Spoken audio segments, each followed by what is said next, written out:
पाचन तंत्र देखेंगे। इस टॉपिक को हमने शुरू किया था और पिछले लेक्चर में आपने देखा होगा कि किस प्रकार से हमने पूरे पाचन तंत्र की व्याख्या की थी। हमने उसके विभिन्न अंगों का अध्ययन किया कि पाचन तंत्र जो है उसके प्रमुख अंग कौन से हैं। मैंने आपको बताया था कि वहाँ पे पाचन तंत्र जो है वो आहार नाल और ग्रंथियों से मिलकर बना है।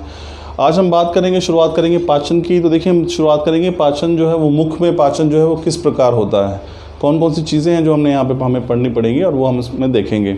तो देखिए अगर मुख की बात करें तो मुख को पूरी बकल कैविटी से हम कहते हैं, उसमें हम यहाँ पे करा देंगे तो एक तो मुख गुहा है, यानी कि बकल कैविटी है जहाँ से भोजन जो है वो अंदर मनुष्य के शरीर में प्रवेश करता है। इसके साथ ही ये पूरा का पूरा हिस्सा जो है यही यहाँ मुख में पाचन हम इस टॉपिक के अंदर पढ़ेंगे। यहाँ पे एक तो मुख हो गया, दूसरा यहाँ पे जीवा होगी, ये जीवा आप यहाँ देख सकते हैं, और तीसरा यहाँ पे लार ग्रंथियाँ होगी, और चौथे यहाँ पे दांत या दंत हो गए, ये हम देखेंगे। तो यहाँ पे इन चीज़ों के बारे में हम अध्ययन करेंगे कि यहाँ पूरे मुख के अंदर पाचन जो है वो किस प्रकार से होता है। अब देखिए स्टूडेंट्स, यहाँ पे एक चीज़ बड़ी इंपॉर्टेंट है, वो ये कि कई बार प्रश्न आया था कि मनुष्यों में पाचन जो है वो कहाँ आरंभ होता है। तो ध्यान रखिए आपका आंसर है मुख। जो पाचन है, भोजन का जो पचना है वो मुंह में ही शुरू हो जाता है। लेकिन हमारी सोच शायद ऐसी हो, हम सोचें कि शायद छोटी आंत में या पेट में या कहीं पे माशे इसको आप कह रहे हैं, शायद वहाँ पाचन होता हो, लेकिन शुरुआत जो है वो मुख से ही हो जाती है। अब देखिए इसकी बात करते हैं। पहले यहाँ पे सबसे पहला काम क्या होता है कि मुख द्वारा भोजन का अंतर्ग्रहण। ये मुख है, यहाँ से भोजन का अंतर्ग्रहण, यानी कि यहाँ से भोजन जो है वो शरीर के अंदर जो है वो प्रवेश करता है। अब जब यहाँ मुख के अंदर प्रवेश करता है तो यहाँ पे कौन कौन सी चीज़ें हैं और वो किस प्रकार से उस पाचन में सहायता करती हैं। तो यहाँ पे आप देखेंगे तो हमारे पास सबसे पहले दंत, उसको टीथ कहते हैं।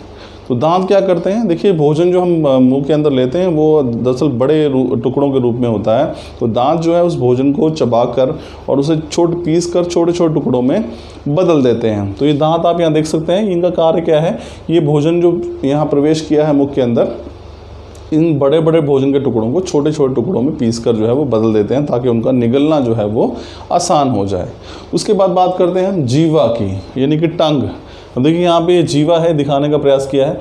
अब इसके दो कार्य हैं। यहाँ पे कार्य क्या है कि जब जो भोजन शरीर यहाँ पे मुख के अंदर प्रवेश कर गया है, वो जीवा जो है आपको उस भोजन के स्वाद का अनुभव करवाती है। यानी कि उसमें आपको पता लगता है कि आपने खट्टा भोजन किया है या नमक उसमें ज़्यादा है या मिर्च है या वो मीठा है, किसी प्रकार। तो सारे स्वाद जो भोजन के होते हैं वो जीवा द्वारा आप उसका अनुभव करते हैं।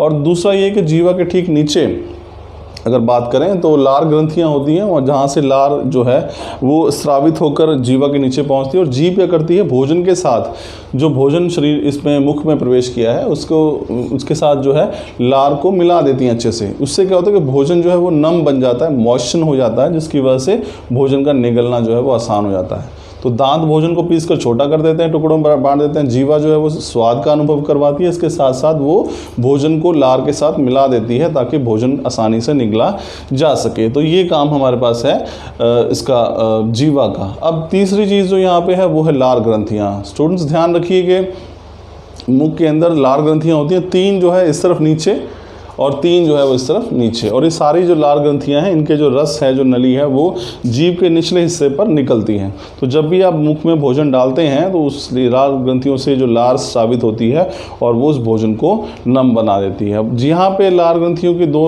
इंपॉर्टेंट कार्य हैं। लार ग्रंथियाँ जो है वो 3 जोड़ी होती हैं, यानी कि 3 इस तरफ और 3 इस तरफ, जैसा मैंने आपको बताया है। ये आप देख सकते हैं, ये इस तरफ की दिखाई है, दूसरी तरफ भी आप इसको इमेजिन कर सकते हैं कि दूसरी तरफ भी 3 लार ग्रंथियाँ जो है वो मौजूद है। 3 जोड़ी लार ग्रंथियाँ होती हैं। अब लार ग्रंथियों में टाइलिन नाम का एंजाइम पाया जाता है। देखिए एंजाइम क्या होते हैं, पहले ये देखिए। एंजाइम जो है वो एक रासायनिक पदार्थ होते हैं जो भोजन को सरल अवयव में अपघटित कर देते हैं, उनके पाचन में सहायता करते हैं। तो लार ग्रंथि में टाइलिन नाम का एक एंजाइम पाया जाता है। नाम ध्यान रखिए, टाइलिन। इसे हम लार अमाइलेज भी कहते हैं। अब ये क्या काम करता है, जो भी स्टार्च या मंड किसी रूप में भोजन के रूप में आप मुख में डालते हैं उसको ये माल्टोस में बदल देता है। देखिए ध्यान रखिए, स्टार्च जो है वो जटिल घटक है भोजन का, और माल्टोस जो है वो एक सरल अवयव है, वो एक अपघटित रूप है उसका स्टार्च का। तो ये होता हमारे पास क्या है कि जो टाइलिन नाम का एंजाइम है, जिसको आप लार अमाइलेज भी कहते हैं, वो वास्तव में स्टार्च को माल्टोस में बदल देता है। तो ये बहुत इंपॉर्टेंट है। यहाँ पे पॉइंट ये यहाँ से सवाल कई बार पूछा गया है कि लार जो है उसकी क्या भूमिका है पाचन में। ये प्रश्न बोर्ड के अंदर आया है कि पाचन में लार की क्या भूमिका है। तो यहाँ पे 2 चीज़ ध्यान रखिए। लार जो है वो भोजन के साथ मिलकर उसको नम बनाती है, ताकि भोजन का निगलना जो है वो आसान हो। ये लार का पहला कार्य है। दूसरा कार्य क्या है कि लार के अंदर टाइलिन या फिर लार अमाइलेज नाम का एंजाइम पाया जाता है, पाचक एंजाइम, जो कि भोजन के साथ आने वाले स्टार्च को माल्टोस में बदल देता है। इसीलिए यहाँ पे चूंकि स्टार्च जो मुंह में आ रहा है वो माल्टोस में बदल जाता है, इसलिए हम जो है कहते हैं कि पाचन की शुरुआत जो है वो मुख से ही हो जाती है। तो ये लार के दो इम्पॉर्टेंट कार्य हैं, पहला भोजन को नम बनाना, दूसरा टाइलिन नाम का जो एंजाइम लार में उपस्थित है वो स्टार्च को माल्टोस में बदल देता है। तो ये यहाँ से इम्पॉर्टेंट, तो स्टूडेंट ये तीन चीज़ें यहाँ पे दंत, जीवा और लार ग्रंथि। यहाँ पे इस टॉपिक से सबसे इम्पॉर्टेंट क्वेश्चन जो पूछा जाता है वो यही है कि मुख का मनुष्य में पाचन जो है वो कहाँ से आरंभ होता है। दूसरा जो प्रश्न यहाँ से इम्पॉर्टेंट बोर्ड में बनता है वो है कि लार की पाचन में क्या भूमिका है। तो ये था हमारे पास मुख में पाचन।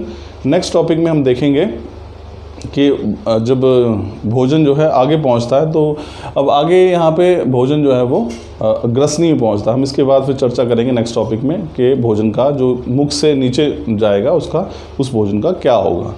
Thank you.